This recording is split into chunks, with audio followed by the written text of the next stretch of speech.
anfusikum dzalikum khairul lakum in kuntum ta'lamun. Asyhadu an la ilaha illallah wahdahu la syarikalah wa asyhadu anna Muhammadan abduhu wa rasuluh la nabiyya ba'da amma ba'du.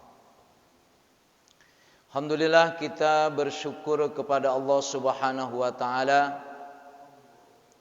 Allah yang terus memberikan nikmat kepada kita, dan mudah-mudahan kita pandai mensyukuri dari nikmat yang Allah berikan kepada kita. Dan alhamdulillah, dengan nikmat yang Allah berikan kepada kita, kita menikmatinya hadir di majlis yang paling mulia ini.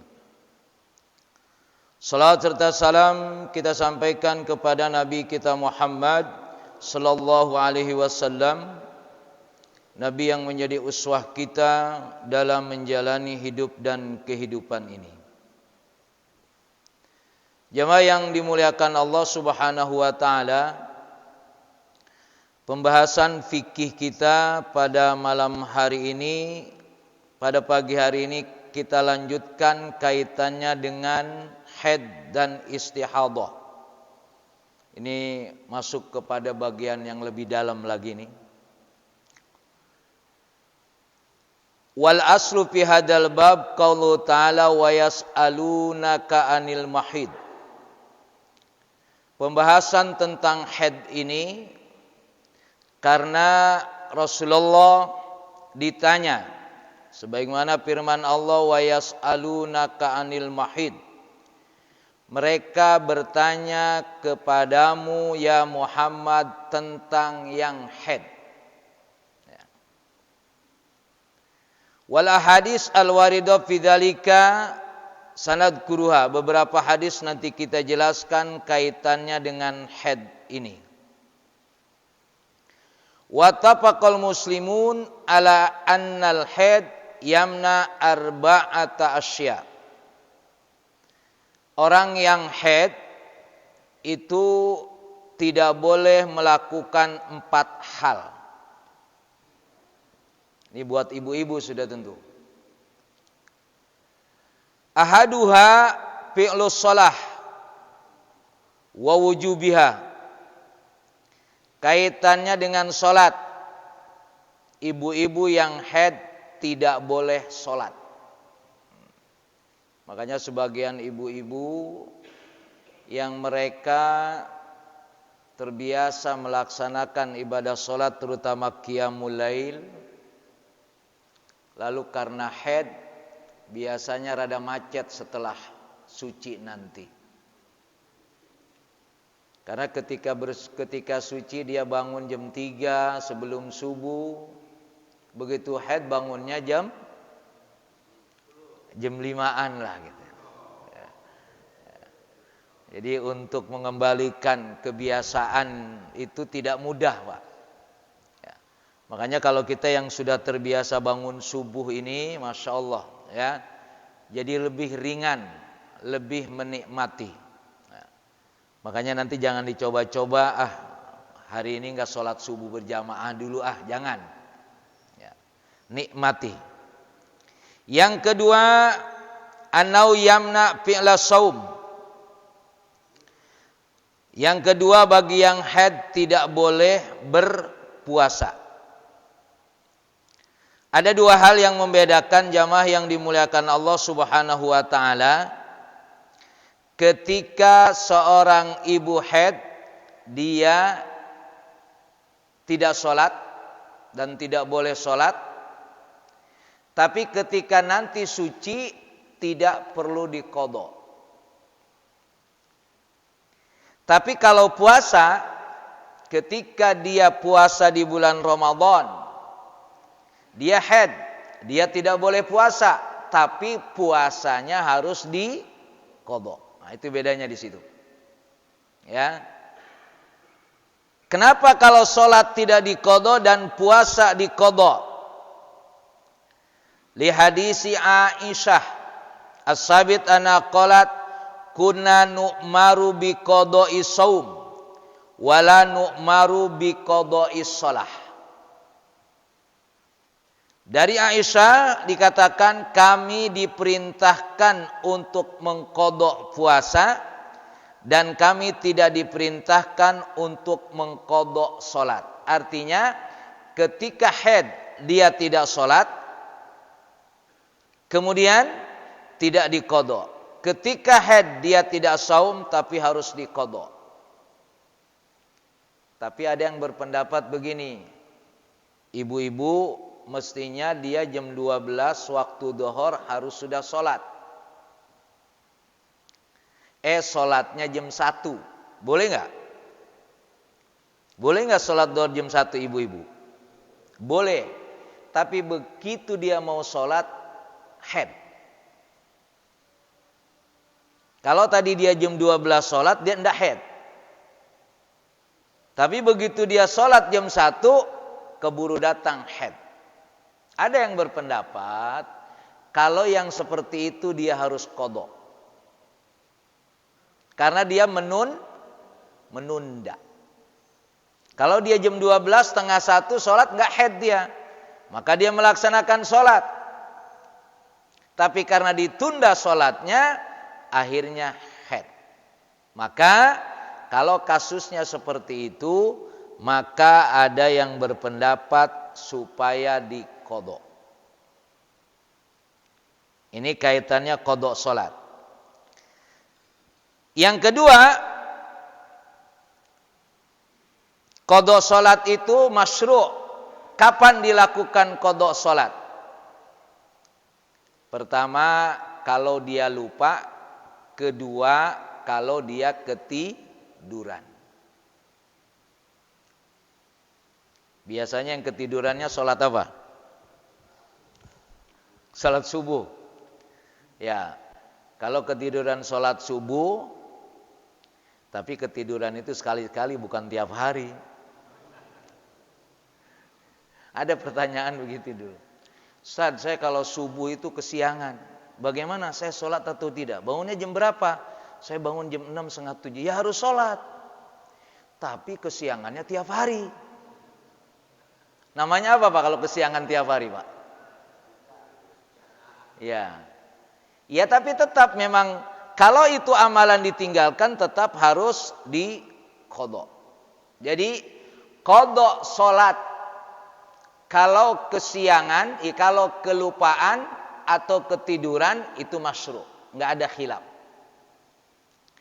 Tidak ada berbeda pendapat ketika orang lupa salat kemudian kalau dia ketiduran. Yang berbeda pendapat tentang qadha salat itu adalah ada orang umur 40 tahun baru mulai salat. Ada enggak? Ya.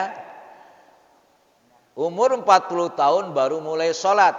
Sebut saja kalau balignya umur 15 tahun atau 17 tahun, berarti dia 10 tahun lebih tidak sholat. Pertanyaannya, kalau yang seperti itu diqadha atau tidak? Nah, itu nanti pembahasan pada kesempatan yang lain. Artinya, yang kita bahas pada pagi hari ini adalah ibu-ibu yang haid ketika dia meninggalkan sholat dan memang tidak boleh sholat, tidak ada qadha. Tapi kalau dia haid dan meninggalkan puasa, maka dia wajib qadha.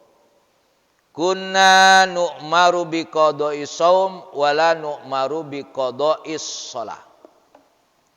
Yang ketiga yaitu ibu-ibu yang haid tidak boleh melaksanakan tawaf.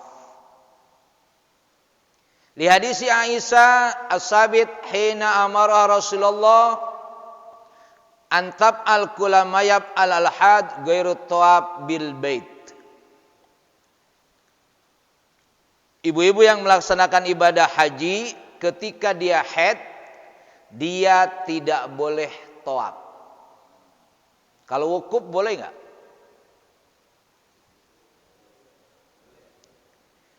Wukuf boleh? Ya. Amalan haji atau rukun haji semua boleh dilakukan ketika ibu haid kecuali tawaf. Wukuf boleh, jumrah boleh. Ya. Yang tidak boleh adalah tawaf. Makanya ibu-ibu hati-hati betul kaitannya dengan melaksanakan tawaf ini, jangan sampai pas tawaf ifadahnya dia haid, karena harus menunggu lama. Dan akhirnya kalau haid dia harus menunda waktu tawaf, dan akhirnya juga dia harus menunda perpulangannya. Ya. Jadi amaliyah haji atau arkanul haj, rukun-rukun haji yang dilakukan oleh ibu-ibu semua boleh dilakukan kecuali tawaf. Wukuf dan lain sebagainya boleh dilakukan. Yang keempat, ini dia. Ini bukan urusan ibu-ibu sebutnya, urusan bapak-bapak. Ketika ibu haid maka dilarang al-jima. Tidak boleh berjima. Apa dalilnya? Fa'tazilun nisa fil mahid. Ketika ibu-ibu sedang haid, maka dia supaya dijauhi. Nah, pertanyaannya dijauhinya sejauh apa? Istri bapak haid itu harus dijauhi, i'tizal. Sejauh apa bapak menjauhi istri bapak ketika istri bapak haid? Ya, sejauh apa bapak harus menjauhi istri? Nah, kita bahas nanti. Waqtalafu fi ahkama fi masailin adgur minha masyuratiha wa hiya khamsun. Ada 5 masalah yang dibahas kaitannya dengan seorang ibu-ibu ketika itu haid. Pertama, mubasyaratul haid. Boleh enggak seorang ibu yang sedang haid itu digauli? Kalimat digauli ini bisa jadi adalah pengertiannya dijima. Digauli bisa jadi pengertiannya adalah dideketin. Ikhtalafal fuqaha fi mubasyaratil haid wa ma yustabahu minha. Para ulama berbeda pendapat kaitannya dengan menggauli atau mendekati orang yang sedang haid atau apa-apa yang dibolehkan ketika si perempuan itu haid. Faqala Malik wa Syafi'i wa Abu Hanifah lahu minha ma fauqal izar faqat. Kata Imam Malik, Imam Syafi'i dan Imam Abu Hanifah, seorang perempuan yang sedang haid itu jangan dijauhi. Jangan dipisahkan tidurnya. Terus bagaimana seorang suami ketika ingin dekat dengan istrinya? Silahkan. Yang dekat dengan istrinya boleh, tapi di atas sarung. Daerah tertentu ditutup, yang lain boleh dibuka. Ya, masih boleh. Karena dalam agama Yahudi itu, kalau perempuan itu haid, seluruh tubuhnya itu najis. Dalam agama Yahudi. Sehingga dia dikucilkan. Karena dianggap seluruh badannya itu kotor, najis. Tapi dalam Islam tidak begitu. Ya, daerah tertentu doang. Ya. Daerah lainnya boleh. Wa qala Sufyan As-Tsauri wa Daud Adh-Dhahiri, innama yajibu ali ayattaniba mawdi'ud dam faqat. Kata Imam Sufyan, Imam Tsauri, yang tidak boleh didekati yang pas keluar darahnya saja. Selain itu boleh. Silakan. Ya, pokoknya mau diapain boleh. Yang jelas di mana yang keluar darah tidak boleh disentuh. Wasababu ikhtilafihim, terjadi perbedaan pendapat. Dawahirul ahadits al-waridah fi dzalika wal ihtimal alladzi fi mafhumi ayah al-haid. Wa dzalika anna warada fil ahadits as-sahih an Aisyah wa Maimunah wa Ummu Salamah annahu sallam kana ya'muru idza kanat idahuna haidan an tashuda 'alaiha izaraha sumayubashiruha. Riwayat hadis menjelaskan, di mana hadis ini dari Aisyah, dari Maimunah, dari Ummu Salamah. Nah, ini hadisnya urusan perempuan semua. Jadi hadis kaitannya dengan haid ini sudah tentu ini sumbernya, riwayatnya sumbernya dari istri-istri Rasulullah. Kana ya'muru, Rasulullah memerintahkan idza kanat idahuna haidon, kalau Aisyah haid, kalau Maimunah haid, kalau Ummu Salamah haid, apa kata Rasulullah? Anta sudah alai izzaroha, supaya dia pakai sarungnya rada kenceng. Jangan sampai sarungnya dibuka. Karena udah deket-deket, lama-lama dibuka juga bisa kan? Awalnya si pinggirnya doang, ya kan? Nah, makanya supaya anta sudda alaiha izzaroha, supaya sarungnya dikencengin. Itu hadis. Warada aidan min hadisi Sabit Ibnu Qais anna Nabi qala annahu qala isna'u kulla syai'in bil haid illa nikah. Kata Rasulullah dalam satu hadis, lakukan apa saja terhadap orang yang haid kecuali nikah. Nikah ini artinya jima. Jadi ketika seorang istri haid, silahkan saja. Apa yang mau bapak lakukan terhadap istri bapak boleh. Kulla syai', apa saja. Kecuali satu. Ya, yaitu berjima. Wa dzakara Abu Dawud an Aisyah anna Rasulullah sallallahu alaihi wasallam qala laha wa hiya haid. Riwayat lain yang menjelaskan kaitannya dengan haid, apa kata Aisyah? Rasulullah bilang sama Aisyah, iksifi an fakhidiki. Qalat fakashabtu fawada khada wa sadru ala fakhidayya wa hanaitu alaihi hatta dafi'u wa kana qad auzahu al-barad. Ketika Aisyah haid, ya, ketika Aisyah haid, kata Rasulullah, iksifi an fakhidiki. Ya Aisyah, boleh dong pahanya dibuka gitu. Pahanya saja dibuka. Lalu kata Aisyah, ya aku buka karena Rasulullah menyuruh buka paha. Kemudian Rasulullah wadakhada wa sadrahu ala fakhidai. Kemudian Rasulullah meletakkan apa nih? Ya, pipinya di pahanya Aisyah. Di mananya? Di pahanya. Sampai terasa hangat. Saking lamanya jadi awalnya dingin katanya nih. Ya. Karena terus ya pahanya tadi diletakkan mukanya, lama-lama menjadi hangat. Jadi menghilangkan dingin itu berarti kulit ketemu kulit. Yang tadinya dingin jadi dafi'un tuh hangat. Artinya daerah paha boleh, tapi ingat di samping paha jangan.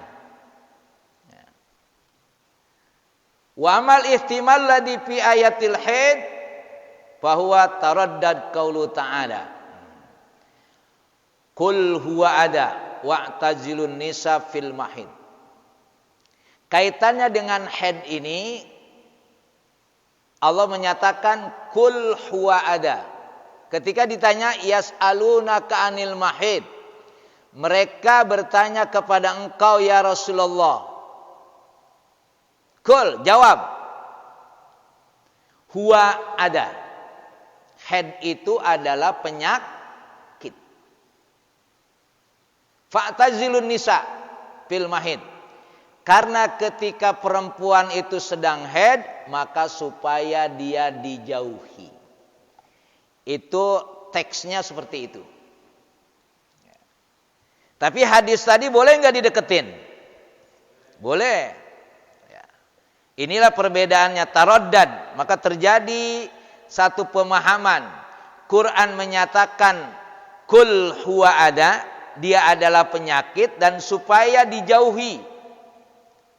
Kemudian hadis menjelaskan bahwa yang dijauhi itu tidak semuanya, tapi hanya daerah tertentu. Nah, jadi hadis menjelaskan kaitannya apa yang boleh didekati. Karena kalimatnya fa'tazilun nisa, jauhi. Sendirikan si perempuan yang haid itu. Kira-kira begitu maknanya.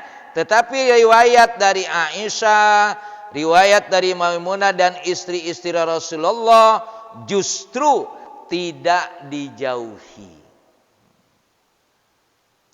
Baina ayyuhmal ala umumihi ila ma khassasahu ad-dalil. Au ayyakuna min babil am uridu bihil khas. Ketika kita melihat ayat Quran, kul huwa ada fa'tazilun nisa fil mahid. Katakan dia itu penyakit, maka jauhi perempuan yang sedang haid tadi. Dari ayat ini menunjukkan keumumannya, bahwa ketika perempuan haid supaya dijauhi. Maka ayat ini menunjukkan kepada keumumannya. Lalu hadis menjelaskan ikshifi an fahidhiki. Kata Rasulullah, buka ya Aisyah supaya pahanya dibuka. Artinya ayat ini dijelaskan oleh hadis. Al-hadis yubayyinul ayah. Nah, ini kaitannya dengan kalimat kul huwa ada. Ketika Quran menyatakan jauhi, lalu hadis menjelaskan yang dijauhi itu hanya daerah tertentu saja. Berarti perempuan yang haid itu tidak dijadikan sebagai atau tidak seluruh tubuhnya. Nah, makanya disinilah kita dalam kaitannya hukum, Quran menjelaskan. Lalu penjelasan Quran bisa jadi masih umum. Sama dengan perintah sholat, Pak. Quran memerintahkan kepada kita aqimus sholat. Dirikanlah sholat. Bagaimana Bapak bisa melakukan sholat? Dari mana kita tahu melaksanakan apa yang Allah firmankan?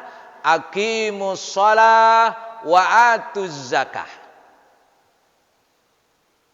Kita bisa memahami aqimus sholat, melaksanakan perintah sholat ini setelah kita memahami apa yang dijelaskan oleh Rasulullah. Sallu kama ra'aitumuni usolli. Ya. Maka tidak mungkin kita memisahkan antara Quran dan Sunnah. Dulu ada paham inkarus Sunnah dulu. Ya, Insya Allah kalau sekarang sudah tidak ada lagi kayaknya. Ya, jadi semua orang bilang Quran saja. Ya, karena kalau Quran semuanya mutawatir, nggak bisa. Ya, Quran dan Sunnah dan hadis tidak bisa dipisah. Ketika Quran menjelaskan aqimus sholat, dirikanlah sholat. Bagaimana sholatnya? Kita tidak tahu. Maka kita mendapatkan bayan mendapatkan penjelasan dari al-hadis. Sama juga dengan ini. Yas'alunaka 'anil mahid. Qul huwa ada. Fa'tazilun nisa fil mahid. Mereka bertanya kepada engkau ya Muhammad tentang perempuan yang haid. Qul, jawab, katakan, perempuan yang haid itu ada. Itu penyakit. Fa'tazilun nisa fil mahid. Maka jauhi. Kalimat jauhi di sini adalah umum. Maka dijelaskan oleh hadis boleh semuanya kecuali hanya satu yang dijauhi. Itu memahaminya seperti itu. Wal ada inama yakunu fi maudhi'id dam. Yang disebut ada itu penyakit itu daerah mananya? Daerah yang keluar darah. Itu tidak boleh. Ya. Itu tidak boleh disentuh. Faman kana al-mafhum minhu indahul umum ani anu idza kana al-wajib indahu ayyuhmal hadal qaul ala umumi hatta yukhassasahu ad-dalil. Al-Qur'an tadi menjelaskan keumumannya. Sudah tentu keumuman yang ada di Quran ini dijelaskan oleh hadis yang mengkhususkannya. Yang tidak boleh didekati itu adalah maudhi'udam, tempat keluar darah. Inilah di dalam kaidah usul fiqh idil masyhur jawaju takhsisil kitab bisunnah indal usuliyin. Maka dibolehkannya sunnah atau hadis menjelaskan apa yang ada dalam Quran.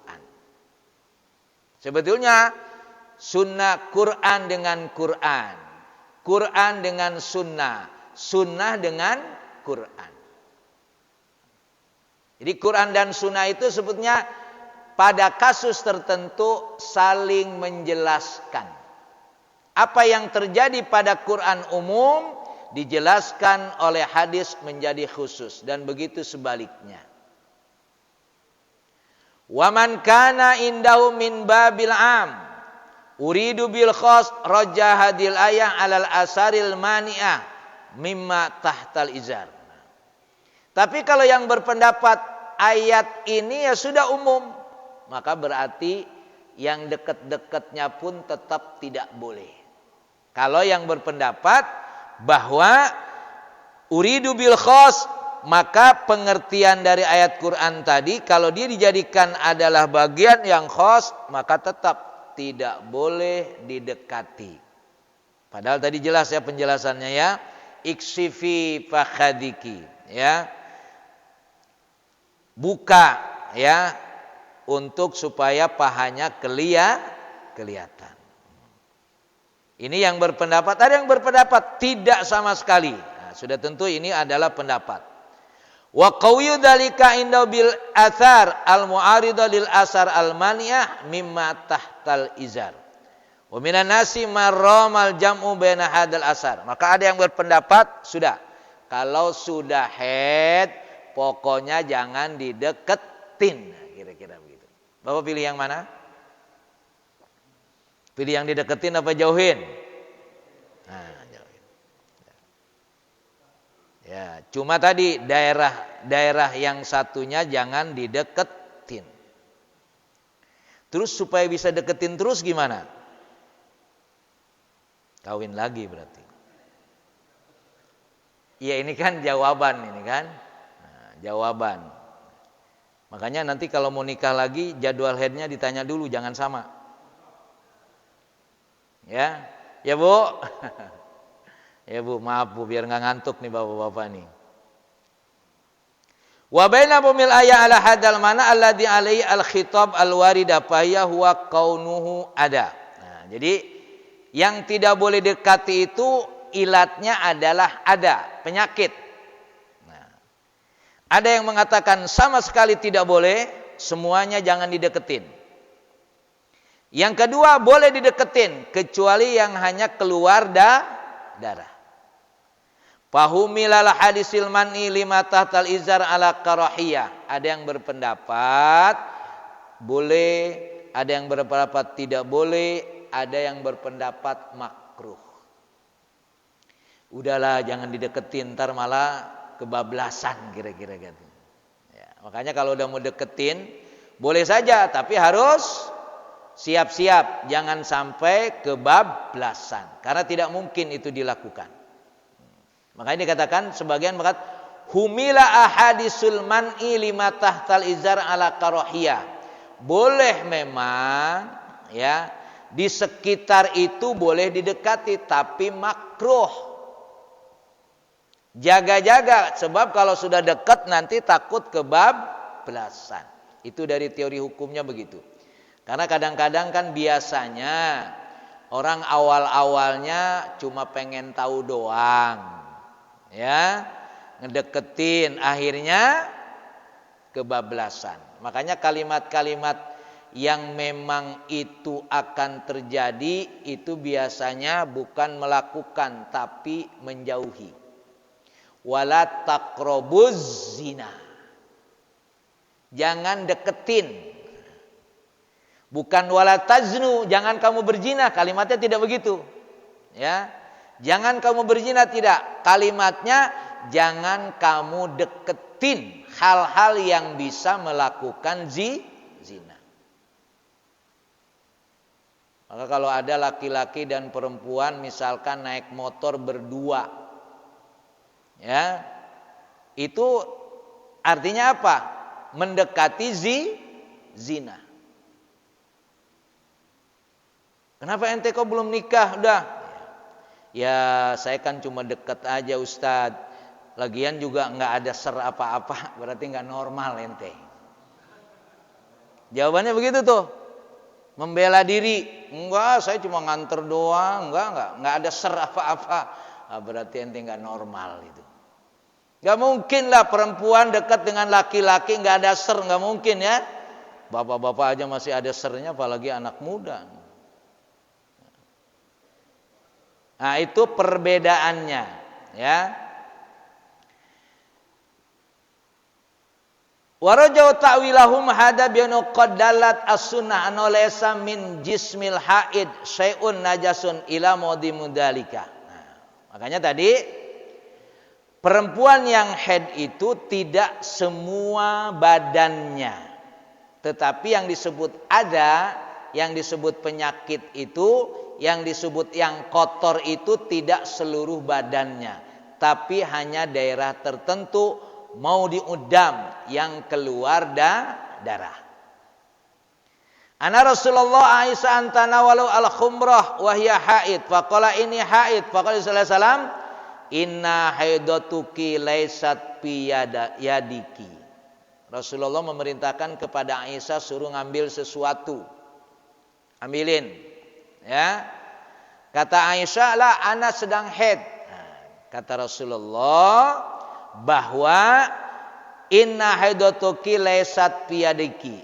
Haidnya itu bukan di tangan, artinya tangan tidak masuk kepada bagian yang haid. Nah, makanya kalau ngelimpir-melimpir saja itu boleh.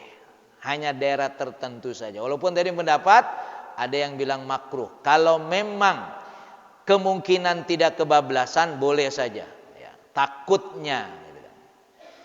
Wa ma sabata aidan min tarjiliha Rasulullah alaihi salam wa hiya haid. Wa qala sallallahu alaihi wasallam innal mu'mina la yanjus. Orang mukmin itu tidak najis. Apa pengertian tidak najis? Tidak najis itu kaitannya dengan akidahnya. Orang kafir boleh enggak masuk ke masjid? Boleh, ya. Badannya tidak najis, yang najis akidahnya, kira-kira. Ya, boleh. Masuk ke masjid boleh. Berikutnya, wat'ul haid fi tuhriha qoblal iktisal. Seorang perempuan haid, ya. Habis waktu haidnya. Pertanyaannya, boleh enggak dijima sebelum si perempuan itu mandi? Habis enggak tahan banget kira-kira gitu. Ya. Ya udah enggak usah mandi, udah bersih belum? Udah. Boleh enggak dijima padahal dia belum mandi? Mandi itu pengertiannya kan menghilangkan hadas besar. Setelah haid kan harus mandi. Pertanyaannya, belum mandi dia. Tapi boleh enggak dijima oleh suaminya? Ya, itu pertanyaannya itu. Ya. Ikhtalafu fi wat'il haid fi tuhriha wa qoblal iktisal. Para ulama berbeda pendapat perempuan yang sudah bersih dari haid tapi belum mandi, gampangnya. Ya. Padahaba Malik wa Syafi'i wal jumhur ila anna dzalika la yajud hatta tagtasil. Dikatakan kata Imam Malik, Imam Syafi'i dan jumhur ulama tidak boleh kalau belum mandi walaupun sudah suci. Dia sudah suci, ya, sudah tidak keluar darah, ya. Kata Imam Syafi'i, Imam Malik dan jumhur mengatakan jangan dulu dijima, ya, kecuali kalau sudah mandi. Sabar pandang ya. Wa dhahaba Abu Hanifah wa aswila anna dzalika jaizun idza tahurat li aksari amadul haid wa huwa inda asyrati ayyam. Nah, tapi ada pendapatnya juga, boleh. Imam Abu Hanifah dan sahabatnya menyatakan boleh, ya. Kalau sudah suci, sudah bersih, tapi minimal waktunya kalau sudah 10 hari. Ada syaratnya. Bisa jadi haidnya cuma seminggu. Ya. Kalau memang belum mandi, ukurannya dia boleh dijima kalau sudah 10 hari. Kelamaan ya.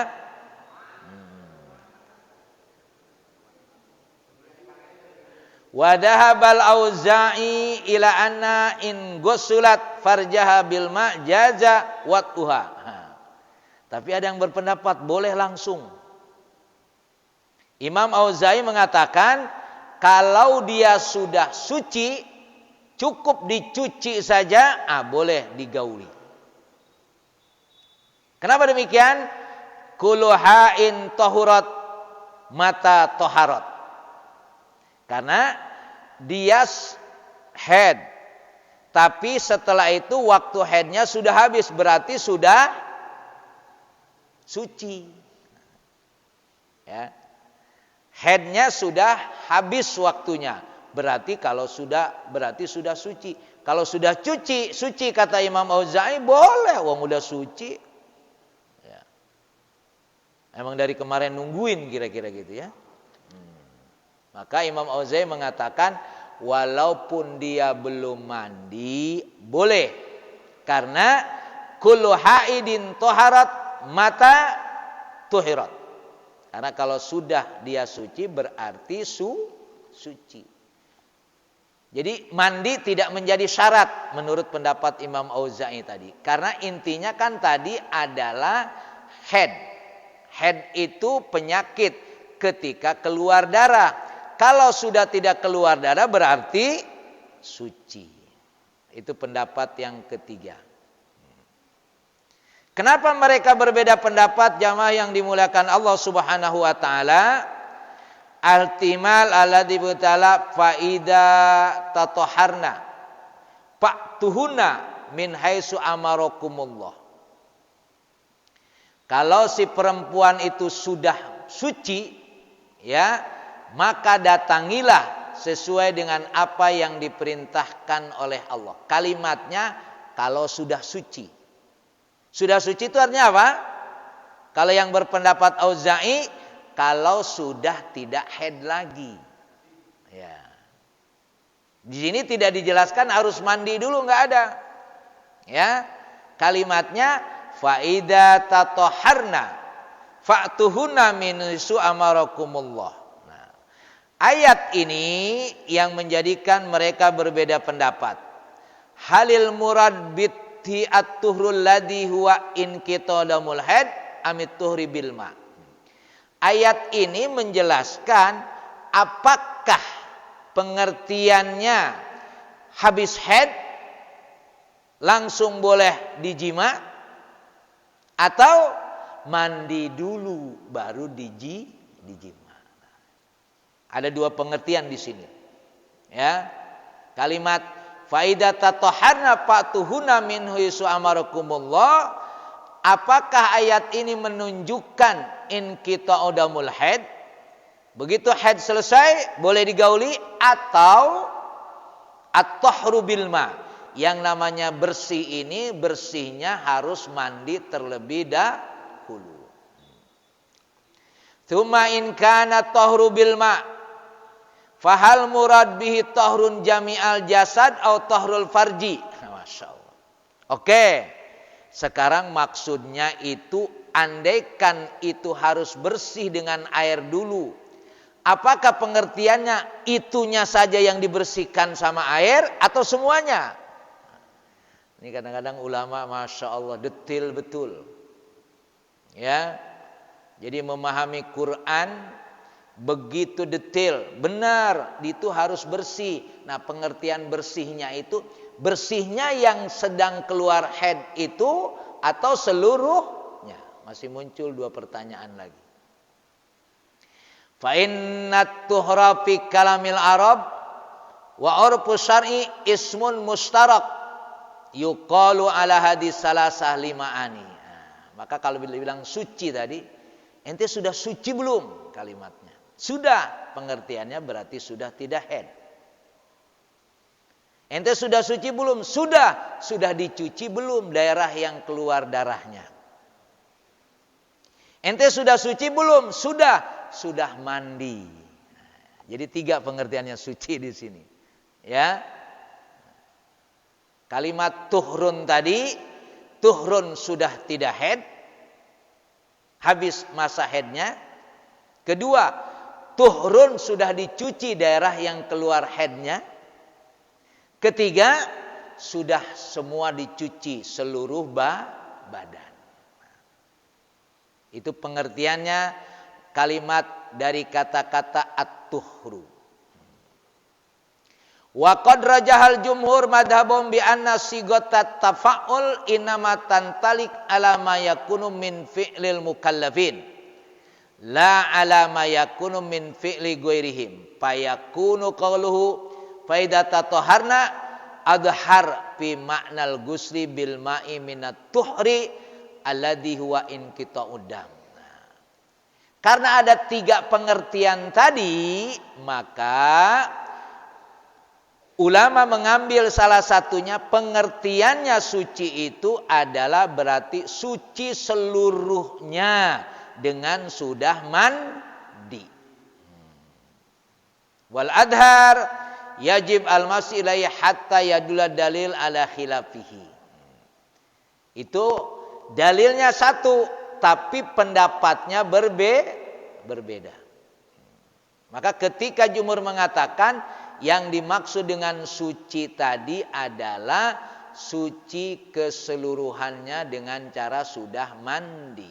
Jadi kalau mengatakan suci sudah tidak keluar haid lagi, boleh. Memang dia sudah suci. Sudah suci dan sudah tidak haid dan sudah dicuci daerah yang keluarnya. Sudah suci karena seluruh badannya sudah dibersihkan. Itu tadi pendapatnya jumhur. Waraja Abu Hanifah madhabu bi anna labdal yaf'alna min qawli hatta yathurna wa adhar fi tuhril ladhi huwa in qita'udam haid minat tuhri bil ma. Sedangkan menurut pendapat Abu Hanifah, pengertian hatta yathurna sampai suci itu berarti apa? In qita'udamul haid bitatahur bil ma. Ya. Sudah berhenti haid, kemudian sudah dibersihkan. Makanya Nggak usah mandi dulu, pokoknya dibersihkan daerahnya tadi. Wa yajibu 'ala man fahima min labti turbi qatala hatta yathurna makna wahidan min hadil masalasa ayyubham dalikal makna bi'aini min qauli ta'ala faida tatahharna. Ya, pokoknya kalau sudah bersih sudah berarti selesai. Saya kira ini yang bisa kalau ditambah lagi ini agak tanggung nanti. Ya. Jadi ketika seorang perempuan haid tadi ya, boleh enggak digauli? Ada 3 pendapat tadi. Boleh digauli karena haidnya sudah selesai. Kedua, boleh digauli kalau daerah yang keluar darahnya sudah dibersihkan. Boleh digauli kalau seluruh badannya sudah dibersihkan. Nah, dalilnya satu tuh. Fa idza tatahharna fa'tuna min haitsu amarakumullah. Karena bisa jadi haidnya belum selesai, begitu dalam perjalanan haidnya sudah habis, mau cari air mandi susah. Gimana nyari air nih gitu kan ya? Ya sudah, kan yang namanya suci bukan harus mandi. Ini pada keadaan tertentu mungkin Bapak pakai juga sih. Ya. Kalau dalam keadaan normal sih mungkin mandi dulu dah kira-kira gitu ya. Nah, tapi bisa jadi apalagi kemarau panjang begini. Jadi kita sih masih banyak air, di tempat lain udah susah air ini. Ya. Ya udahlah kalau gitu enggak usah. Enggak usah mandi dulu, airnya enggak ada. Ya. Boleh. Jadi semua pendapat ulama pada keadaan tertentu akhirnya kita pakai juga. Karena kalimatnya memang menunjukkan seperti itu. Karena tadi kalau pakai Bapak ngotot, pokoknya kudu mandi dulu. Iya kalau ada airnya. Kalau nggak ada, kan yang begitu kalau udah nggak tahan berat ya. Nah maka 3 pendapat ini bisa dijadikan referensi. Cuma kalau dalam keadaan normal tetap mandi dulu. Ini kaitannya dengan al-wat'u atau al-jima fi ba'dal haid. Kemudian kaitannya yang sebelumnya, orang yang haid itu tidak boleh melakukan 4 hal. 1, tidak boleh sholat. Kedua, tidak boleh tawaf. Ketiga, tidak boleh puasa, ya. Dan keempatnya adalah apa tadi? Tidak boleh digauli. Kaitannya dengan haji, seluruh rukun haji ya boleh dilakukan kecuali tawaf. Kalau sudah bicara tawaf berarti otomatis sa'i juga, karena tempat tawaf dan sa'i ada pada Masjidil Haram. Wallahu a'lam bissawab. Saya kembalikan kepada moderator. Assalamualaikum warahmatullahi wabarakatuh.